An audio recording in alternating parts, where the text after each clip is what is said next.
Hello everyone, this is Fazlur রব্বি Rocky. সবাইকে প্রথম পর্বে স্বাগত। আজকের পর্বে আমি যে জিনিসটা নিয়ে আলোচনা করব সেটা হচ্ছে যে হাউ টু সেল অ্যানিওয়ান। আপনি কিভাবে যে কারো কাছে আপনি প্রোডাক্টটা খুব সহজে বিক্রি করতে পারবেন, সেটা যে প্রোডাক্টই হোক না কেন। প্রথম যে জিনিসটা সেটা হচ্ছে কনফিডেন্স থাকতে হবে। ডেফিনেটলি কনফিডেন্স না থাকলে আপনি সহজে সেল করতে পারবেন না। যেমন আমি এখন একটা ছোট্ট একটি গল্পের মাধ্যমে আমি শেয়ার করব বিষয়টা। সেটা হচ্ছে যে একজন অনার্স পড়ুয়া স্টুডেন্ট, সে অনলি থার্ড ইয়ারে পড়ে, তার গ্র্যাজুয়েশন কমপ্লিট হয় নাই। সে তার পরিচিত একটা সোর্সের মাধ্যমে একটা কর্পোরেট অফিসে ইন্টারভিউর জন্য যায়। তো এইচআর সম্ভবত প্রথমে তাকে অ্যালাউ করে নাই, কারণ রিকোয়ারমেন্ট ছিল এমবিএ লাগবে মাস্ট। তো তারপরে সে বলে যে আমি 2 মিনিট এমডি স্যারের সাথে কথা বলবো ইন্টারভিউ বোর্ডে, তারপর আপনারা যদি আমাকে কোয়ালিফাইড না মনে করেন আমি বের হয়ে যাবো। এই যে তাকে একটা সুযোগ দেয়। এখন এইচআর এবং এমডি স্যার অর্থাৎ কোম্পানির মালিক দুজনেই বসে আছে। তো ছেলেটা আসে, স্বাভাবিকভাবে ইন্টারভিউ শুরু হয়। শুরু হওয়ার পরে তখন এমডি বলে যে আপনার তো এমবিএ নাই, তো আমরা চাচ্ছি এই শোরুম ম্যানেজারের জন্য এমবিএ পোস্টটা অনেক ভাইটাল।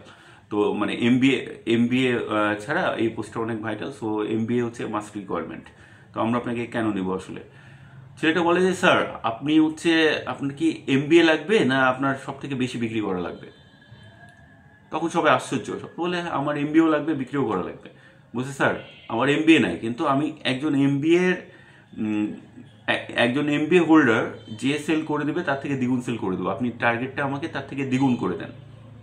আমি যদি প্রথম মাসে আমার এই দ্বিগুণ টার্গেট ফিল আপ না করতে পারি, তাহলে পরের মাসে আপনি আমাকে চাকরি থেকে বের করে দেন।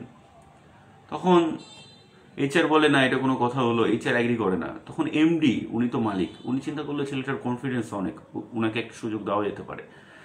তখন বলে ঠিক আছে, তাহলে আমরা আপনাকে সুযোগ দিলাম, বাট এটা লিখিত থাকবে, আপনি যদি যে টার্গেটটা নেবেন এটা যদি ফুলফিল না করে দিতে পারেন আপনি পরের মাসে চলে যেতে পারেন। তখন বলে ঠিক আছে স্যার, আমার কোনো সমস্যা নেই।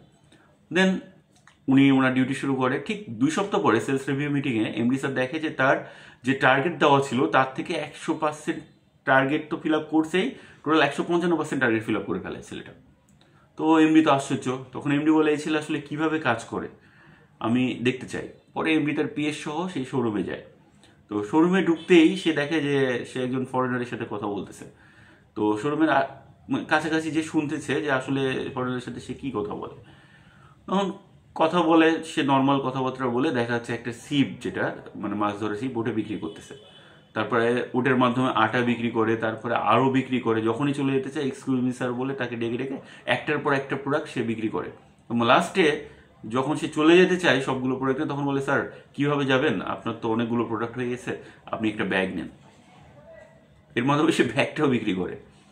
তারপর আবার চলে যাওয়ার সময় আবার ডাকে, তখন এমডি তার ঘাড়ে এসে হাত দিয়ে বলে ওনাকে যাইতে দেন। হ্যাঁ, তখন থ্যাংক ইউ বলে ফরেনার চলে যায়। তখন বলে যে আসলে এতগুলো বিক্রি তোমার রহস্যটা কি। তখন সে বলে স্যার আমি কনফিডেন্টলি যে কথাটা ক্লায়েন্টকে বলি, ক্লায়েন্ট হচ্ছে খুব ইজি, ভালোভাবে এটা অ্যাকসেপ্ট করে। যেমন বলে উনি কি মানে সিপ কিনতে আসছিল, তখন বলে না উনি সিপ কিনতে আসছিল, উনি কিনতে আসছিল খবরের কাগজ। তো আশ্চর্য যে খবরের কাগজ কিনতে এসে সে এত কিছু কিনে নিয়ে যায়। তখন তুমি আসলে কি বলছো তাকে। তখন সে বললো যে স্যার এই খবরের কাগজ পড়ে কি আপনার সময় যাবে, আজকে রবিবার ছুটির দিন, আপনি এক কাজ করেন সারাদিন মাছ ধরেন, তাহলে সময়টা খুব ভালোভাবে যাবে। এই যে মাছ ধরা থেকে শুরু করে আস্তে আস্তে জুতা, তারপরে হচ্ছে ব্যাগ, আরও অনেক কিছুই, সে আটা, বিভিন্ন কিছু বিক্রি করে। এবং এভাবে সে যে সেলটা মাত্র 200 বা 300 টাকায় হইতো, সেটা সে নিয়ে গেছে 5-6 হাজার টাকায়। এভাবে প্রত্যেকটা ক্লায়েন্টকে সে ইনফ্লুয়েন্স করে এই সেলগুলো করে, বিকজ অফ তার যে কনফিডেন্সের সাথে সে কথা বলে, ক্লায়েন্ট এটা অ্যাকসেপ্ট করে। সেকেন্ড থিং, তাকে এমনি জিজ্ঞেস করে যে আসলে তোমার শুধু তো এই কনফিডেন্স না, আর কি, মানে আর কি তোমাকে এই সেলটা করতে সাহায্য করে। কারণ আমি আসলে এমডি হতে পারি, কিন্তু তোমার কাছ থেকে শিখতে চাই। তো তখন ছেলেটা বলে যে স্যার বেসিক্যালি আমার যে চিন্তাধারা, আমি সবসময় মানে ক্লায়েন্টকে যেটা বলি সেটা হচ্ছে যে আমি তাকে বুঝতে দেই না যে আমি তার কাছে সেল করতে আসছি, বা তার তাকে মানে সে আমার কাছ থেকে কিনবে এবং আমি তার কাছে বেচবো, এটা কখনো বুঝতে দিই না। আমি বুঝি যে আমি একজন কনসালটেন্ট। যেমন ডাক্তার রোগী দেখার পরে বিভিন্ন ট্রিটমেন্ট করার পরে প্রেসক্রিপশন দেয়, আমি ঠিক সেরকম একটা সাজেশন দিই যে স্যার আপনার এটা হইলে আপনার এটা হবে, বা এটা এখন দরকার। এই কথাটা বলার পরে সেই ক্লায়েন্টগুলো চিন্তা করে যে না, ছেলেটা তো ঠিকই বলছে, ও একটা মানে ভালো পরামর্শ দিচ্ছে, সো আমি ওটা অ্যাকসেপ্ট করি, তাহলে আমি এটা আমার কাজে লাগবে। এইভাবে সে একটার পর একটা কনসালটেন্সি দিয়ে একটার পর একটা প্রোডাক্ট বিক্রি করে যায়। যেমন সে কিনতে আসছিল শিপ, খবরের কাগজ, তাকে শিপ কিনাইছে, শিপ কেনার পরে ময়দা কিনাইছে, ময়দা কিনানোর পরে তাকে কিনাইছে হচ্ছে আপনার জুতা, যে জুতা পরে স্যার কাদা হয়ে যাবে, আপনি একটা প্লাস্টিকের জুতা নেন। তারপরে সেখান থেকে জুতা থেকে ব্যাগে নিয়ে গেছে। এইটা হচ্ছে তার একটা কনসালটেন্সি।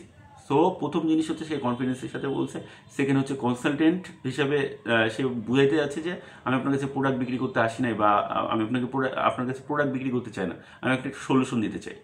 এবং থার্ড হচ্ছে রিলেশনশিপ বিল্ড আপ। সে প্রথমে তার সাথে খুব ভালোভাবে কথা বলছে, আন্তরিকতা তৈরি করছে, তারপরে সেটার প্রোডাক্টটা বিক্রি করা শুরু করছে। তো এই তিনটা টেকনিক আজকে প্রথম পর্বে আমি এই তিনটা টেকনিক শর্টলি আলোচনা করছি। এর পরবর্তী পর্বগুলোতে স্টেপ বাই স্টেপ আরও অনেক সেলস ট্রিক অ্যান্ড টেকনিক্স এগুলো নিয়ে আলোচনা করবো ইনশাআল্লাহ। আমি আমার দীর্ঘ 11 বছরের সেলস ক্যারিয়ারে কখনো উত্থান হয়েছে, কখনো পতন হয়েছে, বাট এই ট্রিক্সগুলো মেনে চলার কারণে হয়তো বা 11 বছর সার্ভাইভ করে যেতে পারছি সামহাও। তো আমার বিশ্বাস যারা এই সেলস প্রফেশনে আছেন তারা এই টিপস এবং ট্রিক্সগুলো যদি ফলো করেন, আমার বিশ্বাস আপনারা ভালো করতে পারবেন ইনশাআল্লাহ। ধন্যবাদ সবাইকে, ভালো থাকবেন। আসসালামু আলাইকুম।